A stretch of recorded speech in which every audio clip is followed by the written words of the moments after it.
எல்லாருக்கும் ஒரு எஸ்கேபிசம் இருக்கும். எனக்கு அது ட்ராவல். அன்றைக்கி மைண்ட் கொஞ்சம் அப்செட்டாக இருந்துச்சு. அதான் ரொம்ப நாள் கழித்து பஸ்ஸில் ஒரு சின்ன பயணம் பண்ணியிருந்தேன். வண்டி வாங்கினதுக்கப்புறமா பெருசாக பஸ்ஸில் ட்ராவல் பண்ணுறதே இல்லை. ஆனால் பஸ்ஸில் உட்காந்த உடனே காலேஜ் டேஸில் ஞாபகம் வந்துச்சு. அது அந்த விண்டோ சீட்டு பிடிச்ச சாங்ஸ்லாம் கேட்டுட்டு போகிற ஃபீலே தனி. ரீச் ஆனது ஃப்ரெண்ட் பிக்கப் பண்ணிக்கிறேன்னு சொன்னால் யூஷுவல் லேட். ஸோ இளநீ வாங்கி கொடுத்து காம்பன்சேட் பண்ணிட்டான்.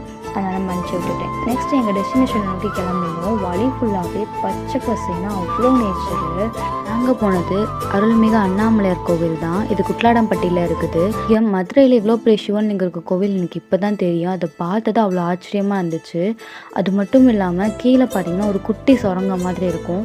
அதில் சிவனை சுற்றி சித்தர் எல்லோரும் தவம் பண்ணுற மாதிரி பண்ணியிருப்பாங்க. அதை பார்க்கவே அவ்வளோ அழகாக இருந்துச்சு. கண்டிப்பாக எல்லோரும் வந்து விசிட் பண்ணி பாருங்கள். அப்புறம் குட்லாடம்பட்டி ஃபால்ஸ் போகலாமேன்னு போனோம். எனக்கு 3ஆவது தடவையான ஏமாற்றம். இந்த தடவையும் பூட்டி தான் இருந்துச்சு.